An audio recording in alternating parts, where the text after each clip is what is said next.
Après que la femme de mon fils a fouillé dans mon bureau, mon assistant m'a appelé en tremblant, elle est toujours dans la pièce du fond. J'ai vérifié la caméra et je n'ai plus pu bouger quand j'ai vu ce qu'elle a fait. Je n'avais jamais dit à mon fils ce que je cachais à l'intérieur de l'horloge grand-père, au fond de mon atelier de réparation. Quand il a épousé une femme qui ne voyait le travail de ma vie que comme un chiffre sur un bilan, je me suis assuré que chacun de ses gestes soit documenté. Un après-midi, mon assistante m'a appelé de l'arrière-boutique, sa voix à peine audible. « Monsieur Callaway, vous devez venir voir ça. Votre belle-fille est là et elle fouille dans votre bureau. » J'attendais ce moment depuis 18 mois et tout ce que j'avais préparé en silence était sur le point de changer la direction de ma famille pour toujours. Je suis reconnaissant que vous soyez là avec moi.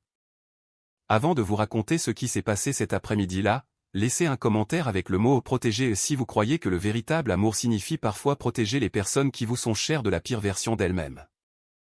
Il y a un genre de silence particulier qui s'installe dans un atelier de réparation d'horlogerie après le départ du dernier client. Ce n'est pas le silence du vide. C'est plutôt le silence d'un souffle retenu. Chaque pièce sur ses étagères attend. Attend les mains de quelqu'un. Attend son but.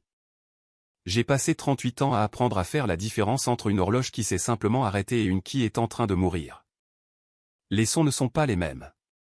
Mon nom est Arthur Callaway. J'ai 64 ans et la plupart des habitants d'Asheville, en Caroline du Nord, me connaissent comme l'homme de Lexington Avenue qui peut ramener un garde-temps d'entre les morts.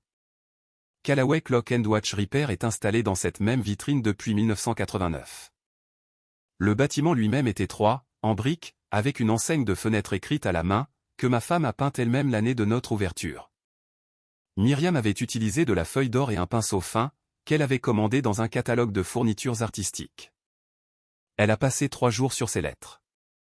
Je ne les ai jamais changées.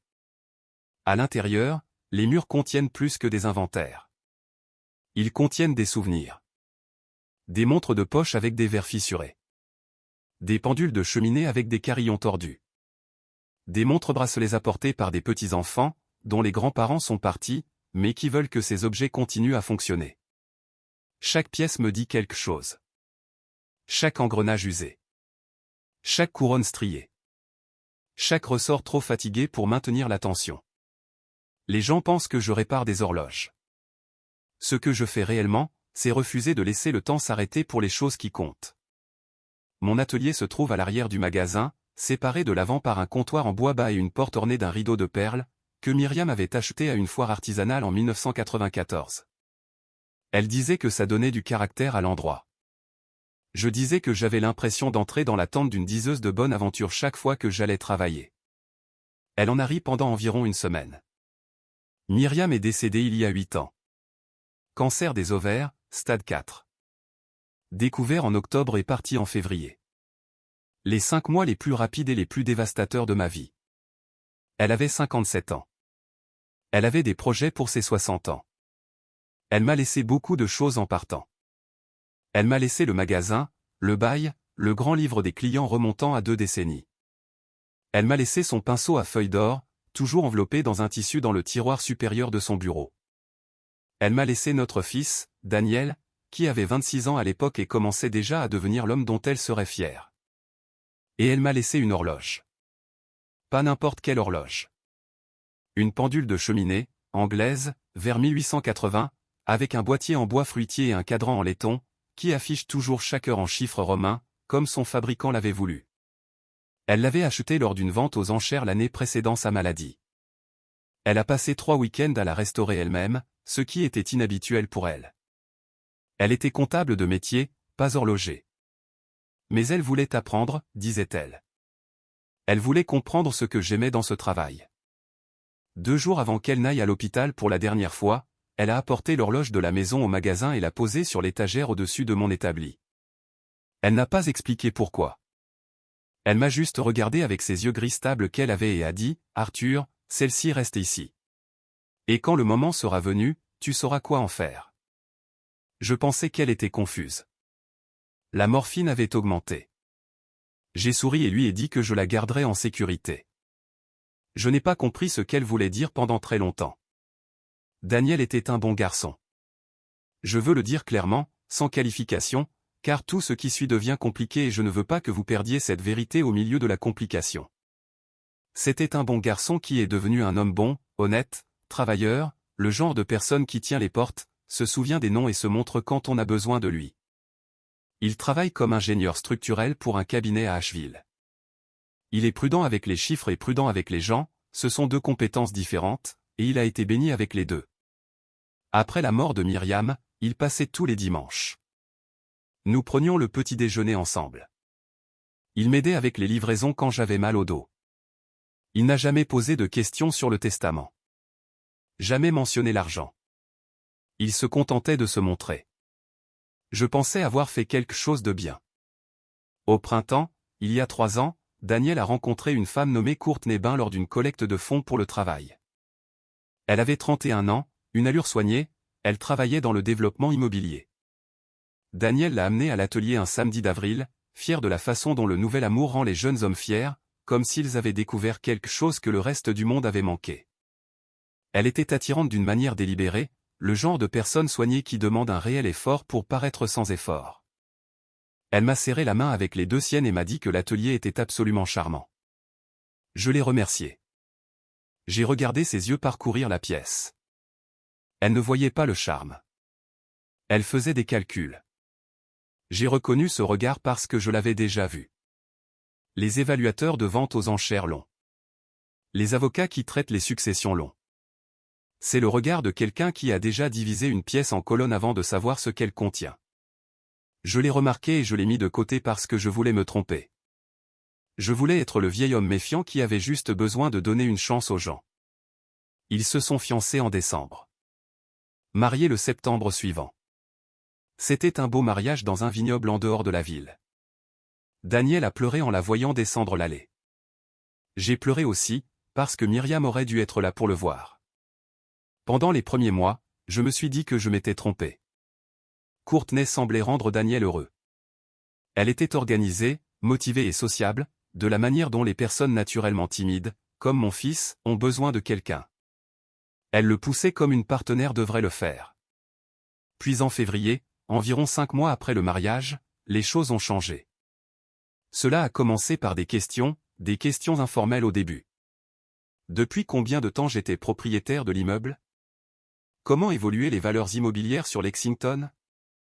Avais-je examiné l'un de ces programmes de retraite de la SBA pour les propriétaires de petites entreprises?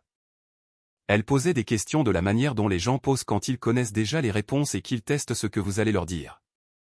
J'ai répondu avec prudence.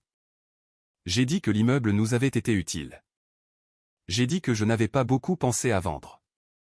J'ai dit que Myriam et moi avions toujours prévu de transmettre l'entreprise à Daniel un jour s'il le voulait. Courtney a souri. Bien sûr, a-t-elle dit. C'est si mignon. Le mot mignon, lorsqu'il est utilisé pour décrire un plan de 38 ans, n'est pas un compliment. En mars, Daniel a commencé à paraître différent lors de nos dimanches matins. Plus silencieux. Un peu distrait. Il regardait son téléphone plus qu'avant. Une fois, je lui ai demandé si tout allait bien et il a dit « oui, juste fatigué ». La deuxième fois que j'ai demandé, 2 semaines plus tard, il a dit que Courtney pensait qu'il travaillait trop d'heures et qu'elle voulait qu'ils utilisent ses week-ends plus intentionnellement. Plus intentionnellement, ai-je dit. Tu sais, a-t-il dit, sans me regarder dans les yeux, comme planifier des choses. Des activités. Profiter au maximum du temps libre. J'ai compris ce qu'il ne disait pas. Elle le tirait plus près d'elle et plus loin de moi, un dimanche à la fois. Les visites sont devenues moins fréquentes. Puis elles sont devenues occasionnelles. Puis elles ont cessé complètement et ont été remplacées par des messages, ce qui n'est pas la même chose et nous le savions tous les deux. En avril, mon assistante de magasin, une femme nommée Gloria Simmons, qui travaillait au comptoir depuis 11 ans, m'a pris à part un mardi après-midi. Monsieur Callaway, a-t-elle dit, c'est ainsi qu'elle s'adresse à moi quand quelque chose est sérieux. Votre belle-fille est venue hier pendant que vous étiez chez le fournisseur de pièces. Je lui ai dit que vous n'étiez pas là. Elle a dit qu'elle voulait juste jeter un coup d'œil, par nostalgie. Gloria fit une pause. Elle est allée à l'arrière-boutique. Combien de temps est-elle restée là-bas? Environ 12 minutes. Je suis allé à l'arrière. Rien ne semblait déranger, mais je connaissais cette boutique comme on connaît ses propres mains.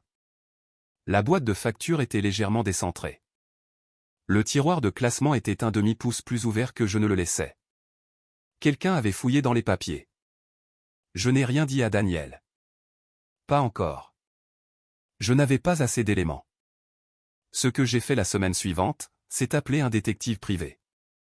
Il s'appelle Marcus Webb, ancien adjoint du shérif du comté de Buncombe, travaillant maintenant indépendamment depuis un bureau sur Merrimont Avenue. Un client l'avait recommandé 2 ans auparavant, lors d'un litige concernant une pièce de succession, et j'avais gardé sa carte au fond de mon grand livre. Je l'ai appelé un mercredi après-midi et lui ai demandé de me retrouver au magasin après la fermeture. Marcus est méthodique et discret, ce que l'on veut chez un homme qui fait ce genre de travail. Il s'est assis en face de mon établi, a écouté tout ce que je lui ai dit sans m'interrompre, et a posé exactement 4 questions quand j'ai eu fini. Quelle était l'adresse de la propriété? Mon fils avait-il un accès indépendant à mes comptes financiers? Courtney avait-elle fait des demandes directes concernant le testament? Et avais-je une représentation légale? J'ai répondu, l'adresse du magasin. Non. Pas encore directement. Et oui, Robert Ashford, qui était mon avocat depuis 19 ans et avait géré la planification successorale après la mort de Myriam. Bien, a dit Marcus. Il commencerait la surveillance le lundi suivant. La même semaine, j'ai appelé Robert. Je lui ai dit ce que j'avais remarqué. Il a mis à jour mon testament le même mois et a restructuré la fiducie de sorte que la propriété et les comptes passeraient par des conditions, pas automatiquement. Il m'a également suggéré de commencer à tenir des registres écrits de chaque conversation inhabituelle. Je lui ai dit que je le faisais déjà. J'ai acheté un petit carnet, vert foncé, à la papeterie de Wall Street. J'ai daté la première entrée le 14 avril et j'ai écrit 3 phrases. J'ai tenu un registre chaque semaine depuis. Ce que Marcus a trouvé au cours des 2 mois suivants n'était pas surprenant, mais c'était suffisamment spécifique pour être utile. Courtney avait rencontré 3 fois une avocate spécialisée dans l'immobilier, Paige Ansley, qui se spécialisait dans les transactions de propriété commerciale. Les réunions avaient eu lieu dans un café du centre-ville, et non dans un bureau d'avocat, ce qui suggérait qu'elle était prudente quant aux traces écrites.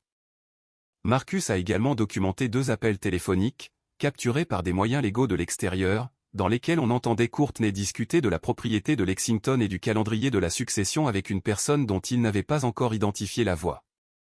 En juin, j'ai vu le commentaire sur le calendrier moi-même.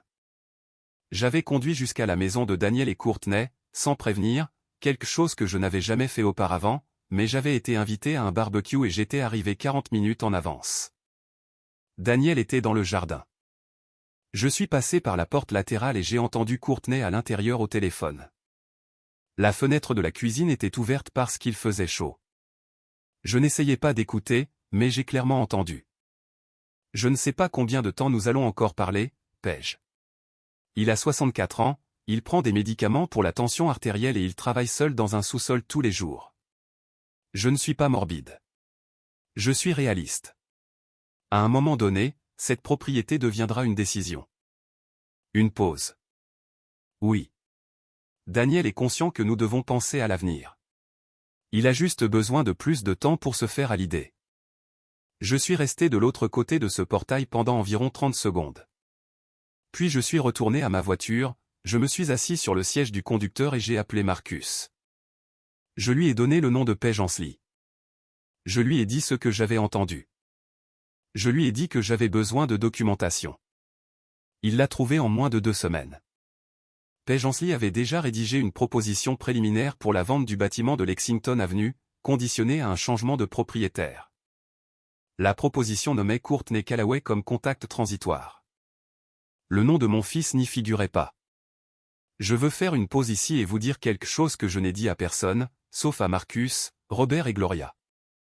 La nuit où j'ai lu cette proposition, je suis resté assis à l'arrière de mon magasin pendant 3 heures, les lumières éteintes, non pas parce que j'étais dévasté, même si je l'étais, mais parce que je pensais à Myriam, à ce qu'elle savait et quand elle le savait.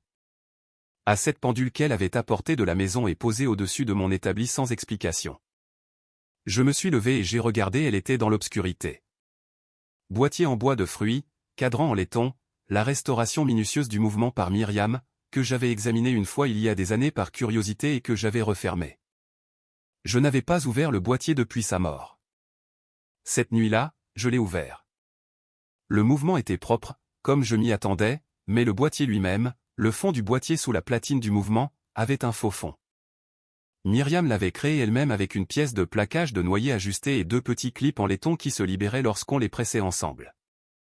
À l'intérieur, plié en carré et scellé dans une pochette en plastique, se trouvait une lettre de l'écriture de Myriam. Je ne partagerai pas tous les mots de ce qu'elle a écrit.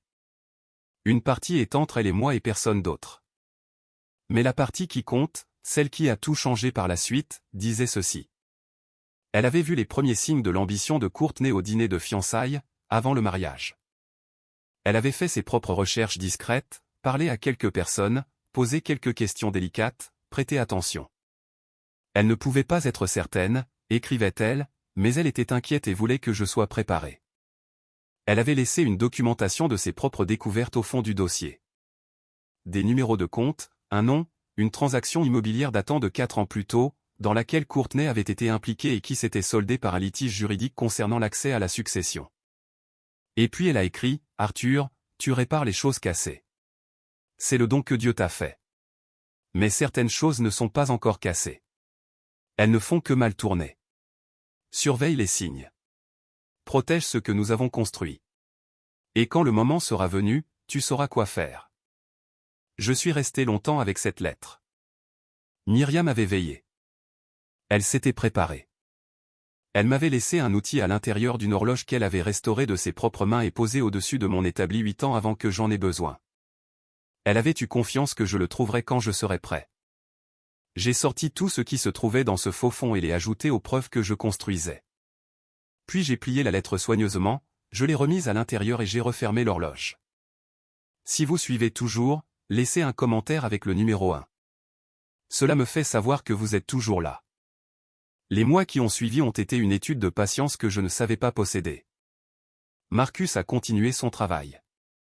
Robert a affiné les protections légales. J'ai observé Courtney comme j'observe une horloge avec une panne intermittente, sachant que le problème est là, attendant le moment où il refait surface assez clairement pour être traité. Ce que j'ai remarqué avec le temps, c'est la façon dont elle travaillait sur Daniel. Elle ne lui avait pas directement dit de prendre ses distances avec moi. Elle était plus intelligente que ça. Au lieu de cela, elle avait planté des idées. Elle a mentionné une fois que je semblais un peu contrôlant à propos du magasin. Elle a suggéré une autre fois que la relation étroite de Daniel avec moi rendait difficile pour eux de construire leur propre identité en tant que couple. Elle a évoqué Myriam d'une manière qui se voulait réconfortante, mais qui en fait maintenait Daniel dans un état de déprime, des commentaires doux sur la difficulté qu'il devait ressentir à l'idée de ne pas être à la hauteur de la mémoire de sa mère. Et sur le fait qu'il idéalisait peut-être le passé. Rien de tout cela ne m'a été dit directement. Je l'ai appris de Daniel lui-même, par fragments, au fil de mois de conversations prudentes. Il disait quelque chose d'un peu étrange, un cadre que je ne reconnaissais pas, une hésitation qui n'existait pas avant, et j'en prenais note. Page après page dans le carnet vert. Non pas pour monter un dossier contre mon fils, mais pour documenter que quelqu'un d'autre était en train de le réécrire lentement. En septembre, 14 mois après le mariage, Daniel m'a appelé un mardi soir. Sa voix était plate, ce qui me laissait penser qu'il s'était entraîné. « Papa, je crois qu'on devrait parler de la boutique. » Je lui ai dit de venir le lendemain matin. Il s'est assis en face de moi à l'établi, comme il le faisait depuis qu'il était adolescent en me regardant travailler, les coudes sur le bord, les mains jointes. Il avait l'air fatigué. Il avait maigri. « Courtney pense qu'il est peut-être temps de commencer à penser à ta retraite, dit-il. Elle dit que tu ne rajeunis pas. Et le magasin est beaucoup pour une seule personne. Et avec les valeurs immobilières là où elles sont à Lexington. » Daniel, dis-je, arrête. Ne dis pas ce qu'elle t'a dit de dire. Parle-moi. Il se tut longtemps. Puis sa mâchoire se serra. Elle dit que la boutique est assise sur un actif que nous n'utilisons pas. La boutique est l'héritage de ta mère. Je le sais. Vraiment? Il me regarda, et juste un instant, je vis mon fils derrière tout ce que Courtney avait construit au cours de la dernière année. Incertain, un peu honteux, cherchant quelque chose qu'il ne pouvait nommer. « Papa, je ne veux pas perdre la boutique, dit-il doucement. Je sais, elle fait que les choses paraissent si raisonnables. Et puis je ne sais plus ce que je pense vraiment. Je me suis penché en avant. Alors je vais te dire quelque chose, et j'ai besoin que tu écoutes sans rentrer chez toi et en parler ce soir. Peux-tu faire ça? Il hocha la tête. Il se passe des choses autour de ce magasin que tu ne connais pas. Je ne suis pas encore prêt à tout te dire parce que j'ai besoin d'un peu plus de temps. Mais j'ai besoin que tu me fasses confiance, comme ta mère me faisait confiance. Peux-tu faire ça? Il me regarda longuement. Courtney est-elle impliquée? Donne-moi encore 3 semaines. Il n'aimait pas ça, mais il hocha la tête. Ces 3 semaines furent celles où tout s'est mis en place. Marcus a obtenu la documentation dont j'avais besoin. Un enregistrement téléphonique entre Courtney et Paige Ansley, où la propriété de Lexington Avenue était discutée comme un actif prêt à être vendu, sous réserve uniquement de ce que Courtney décrivait comme le moment du transfert. Lors du même appel, Courtney mentionnait que mes médicaments contre la tension artérielle avaient été un sujet de conversation avec son contact au bureau d'assurance et qu'elle gardait un œil sur les choses. Elle suivait ma santé par le biais de mon assurance. Elle avait un contact au bureau, une femme qu'elle avait connue lors d'une transaction immobilière antérieure, qui lui avait donné accès à des informations qui ne lui appartenaient pas. Robert et Marcus ont tous deux dit la même chose. C'était une action possible, ai-je dit. Pas encore. Une dernière chose. La dernière pièce est venue de Gloria. Un jeudi après-midi, alors que j'étais chez un client pour une évaluation sur place, Courtney est entrée dans le magasin. Elle a dit à Gloria qu'elle venait chercher quelque chose pour Daniel. Gloria a dit qu'elle devrait attendre à l'avant. Courtney a accepté. Puis a demandé à utiliser les toilettes, qui se trouvent à l'arrière. Gloria l'a fait passer. Courtney n'est pas revenue pendant 14 minutes. Cette fois, j'avais installé une petite caméra au-dessus de l'établi la semaine précédente. J'ai regardé les images ce soir-là. Courtney était allée directement à mon classeur. Elle avait ouvert le deuxième tiroir, trouvé le dossier d'assurance et photographié 3 pages. Puis elle s'était tenue à mon établi et avait regardé la pendule pendant près de 30 secondes. Elle l'a ramassée, l'a retournée, l'a reposée. Elle n'a pas trouvé le faux fond. C'est à ce moment-là que j'ai appelé Robert et dit, c'est l'heure. J'ai appelé Daniel un vendredi matin. Je lui ai dit que je voulais un dîner, nous 3, au Montfort Rooftop, un restaurant où nous étions allés 2 fois en famille pour des occasions importantes. Table privée. Je lui ai dit que j'avais quelque chose à partager sur l'avenir du magasin, surtout. Il m'a rappelé 1 heure plus tard. Courtney avait demandé quelle était l'occasion. Il a dit que je lui avais dit qu'il s'agissait de la planification successorale. Elle lui avait dit qu'elle trouvait cela merveilleux et qu'elle l'attendait avec impatience. Je lui ai dit que le dîner était dans 6 jours. Il m'a dit que Courtney semblait excitée. Je lui ai dit de me faire confiance. Le matin du dîner, je me suis assis avec Robert Ashford à son bureau de Charlotte Street. Nous avons examiné tout ce que nous avions préparé, le testament mis à jour, les conditions de la fiducie, la documentation juridique des rencontres de Courtney avec Paige Ansley, l'appel enregistré, le rapport écrit complet de Marcus. Robert avait également coordonné avec un collègue avocat qui avait accepté d'être présent au restaurant, assis au bar, disponible si la situation exigeait un témoignage légal. J'ai posé une question à Robert avant de partir. Tout était-il en ordre? Il me regarda de l'autre côté du bureau, de la manière dont les gens regardent quand ils veulent dire oui, mais qu'ils ont besoin que cela signifie quelque chose. Tout, dit-il, est exactement où il doit être. Je suis retourné à l'atelier, j'ai ouvert l'horloge une dernière fois, j'ai sorti la lettre de Myriam et je l'ai lue lentement. Puis je l'ai pliée dans ma poche intérieure de veste. Je n'allais pas la partager publiquement. Elle m'appartenait. Mais je voulais qu'elle soit près de moi ce soir-là. À 19 h, je suis entré au Montfort dans mon costume gris, la pendule enveloppée dans une toile sous mon bras. Daniel était déjà à table, silencieux et droit.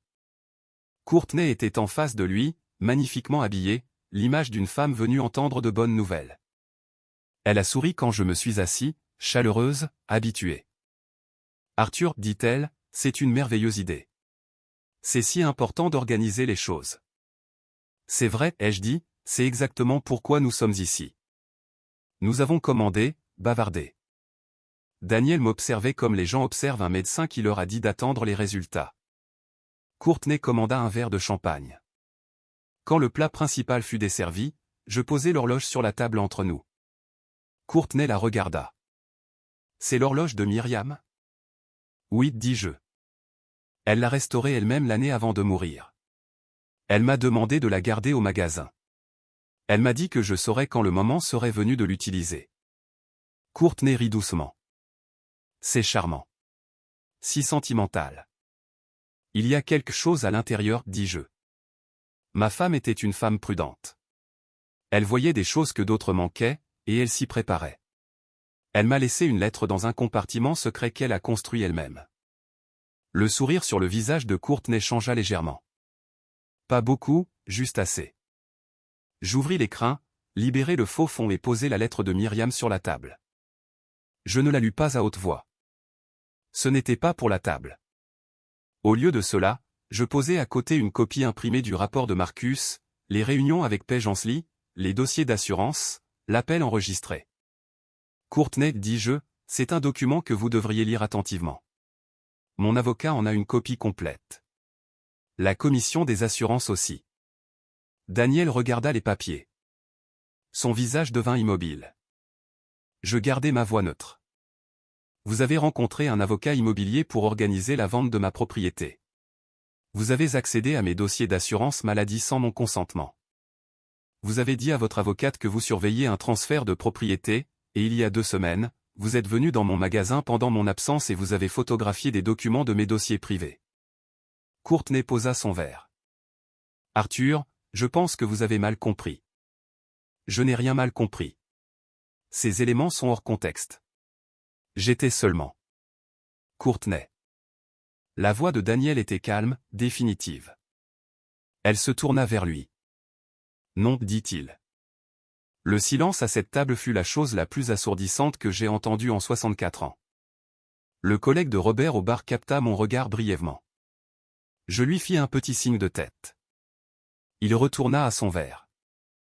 Le calme de Courtney se brisa pièce par pièce, comme une vieille verrerie qui se fissure lentement, puis tout d'un coup. Elle a dit des choses, des justifications, des demi-vérités, une version des événements où ses intentions avaient été bonnes et son exécution mal interprétée. Daniel n'a presque rien dit. Il a regardé les papiers. Il m'a regardé. Il a regardé sa femme avec l'expression d'un homme lisant une carte pour un endroit qu'il pensait connaître et découvrant que toutes les routes avaient changé. Quand Courtney se leva pour partir, j'ai ajouté une chose. La boutique n'est pas une transaction. C'est le travail de ta mère et le mien, et elle sera transmise à des gens qui la traiteront de cette manière. Mon avocat contactera le tien la semaine prochaine. Elle partit. La porte du restaurant se referma derrière elle. Daniel et moi sommes restés assis dans le silence pendant un moment. « Depuis combien de temps ?» a-t-il finalement dit. « 18 mois. » Il a regardé ses mains. « Pourquoi ne m'as-tu pas dit ?» Parce que j'avais besoin que tu puisses la regarder dans les yeux sans savoir, et parce que j'avais besoin de temps pour être certain. Tu me protégeais. Je protégeais le travail de ta mère, et oui, toi. Il est resté silencieux longtemps. Puis, l'horloge. Elle a laissé une lettre à l'intérieur de l'horloge il y a 8 ans. Il appuya sa main à plat sur la table, se stabilisant. Elle savait. Elle soupçonnait. Elle n'était pas certaine, mais elle s'était préparée. Daniel regarda la pendule posée au milieu de la table, boîtier en bois fruitier et cadran en laiton et chiffres romains, toujours à l'heure comme elle avait été construite pour le faire. Elle avait toujours 3 longueurs d'avance sur tout, dit-il doucement. C'est vrai, dis-je. C'est ce qu'elle était. Nous sommes restés là 1 heure. Nous n'avons pas beaucoup parlé. Finalement, nous sommes sortis ensemble dans la nuit d'Asheville, le centre-ville illuminé de la douce manière de l'automne, et nous sommes restés un instant sur le trottoir avant de rejoindre nos voitures respectives. Je suis désolé, papa, dit-il. Tu n'as rien à être désolé. Elle t'a fait confiance. Tu as fait confiance à ta femme. Ce n'est pas un échec. C'est juste de l'amour. Il hocha la tête. Je lui serrai l'épaule. Il posa brièvement sa main sur la mienne, comme le faisait sa mère. Puis nous nous sommes dit bonne nuit. Je suis retourné au magasin, me suis garé dans l'allée, j'ai ramené la pendule à l'intérieur et je l'ai remise sur l'étagère au-dessus de l'établi où Myriam l'avait placée il y a 8 ans. Je l'ai remontée car elle était restée immobile depuis que je l'avais retirée de l'atelier, et je l'ai laissée recommencer. Je suis resté dans l'arrière-boutique à l'écouter. Dans les semaines qui ont suivi, le processus juridique s'est déroulé comme les processus juridiques, lentement et sans drame. Le contact de Courtney au bureau d'assurance a été signalé et a ensuite été licencié. Le cabinet de Page Ansley a envoyé une lettre indiquant qu'il se retirait de toute transaction liée à la propriété de Lexington. La documentation que Marcus avait rassemblée était suffisamment complète pour qu'aucune autre escalade ne soit nécessaire. Tout le monde s'est simplement retiré et a laissé l'affaire se dissoudre. Daniel a demandé le divorce en novembre. Il m'a dit que Courtney avait accepté de ne pas le contester, ce qui était le premier échange honnête qu'ils avaient eu depuis plus longtemps qu'ils ne pouvaient s'en souvenir. Il est retourné dans la petite maison qu'il possédait avant le mariage, dans une rue calme non loin de la boutique. Il a recommencé à venir le dimanche matin. Le premier dimanche, il est arrivé avec du café et un sac de pâtisserie d'une boulangerie sur Highwood et s'est tenu au comptoir comme il le faisait quand il avait 15 ans. Je n'ai rien dit. J'ai juste déverrouillé la porte et les laissé entrer. Nous n'avons pas parlé de Courtney.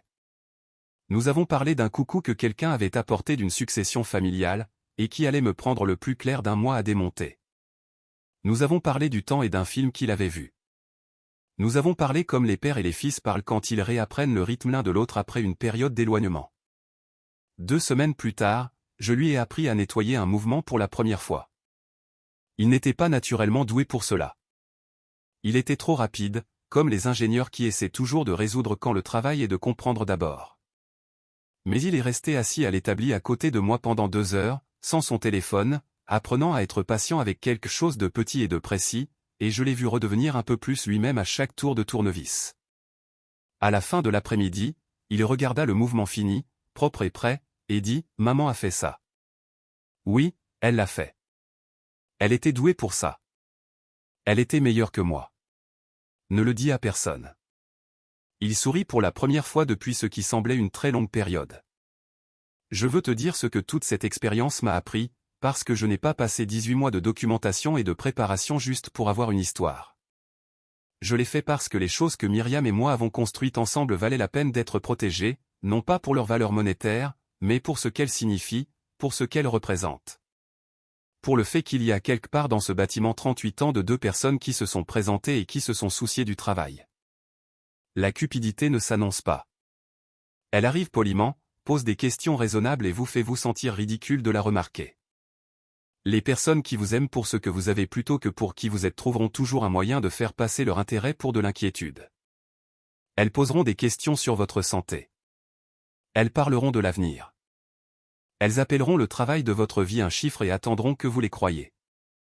Ne les laissez pas faire. Surveillez les signes. Tenez vos propres registres. Faites confiance aux personnes qui se présentent sans arrière-pensée et vous aiment sans calcul. Et si vous avez un avocat, gardez-le près de vous car le meilleur moment pour construire une protection est avant d'en avoir besoin. Mon nom est Arthur Callaway. J'ai 64 ans.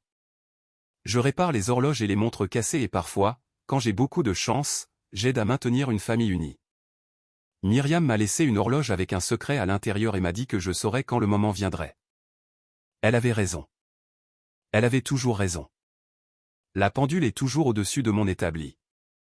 Elle fonctionne magnifiquement maintenant. La restauration de Myriam était, comme toujours, impeccable. Je la remonte chaque dimanche matin avant l'arrivée de Daniel et je l'écoute tic-tac, régulière et certaine, comptant chaque heure que nous avons encore ensemble. Certains mécanismes, une fois correctement entretenus, fonctionneront très longtemps. Si cette histoire a eu un sens pour vous, laissez un 2 dans les commentaires pour que je sache que vous êtes resté avec moi jusqu'au bout. Et si vous connaissez quelqu'un qui a besoin de l'entendre, partagez-la avec lui. Certains messages trouvent les personnes qui en ont le plus besoin.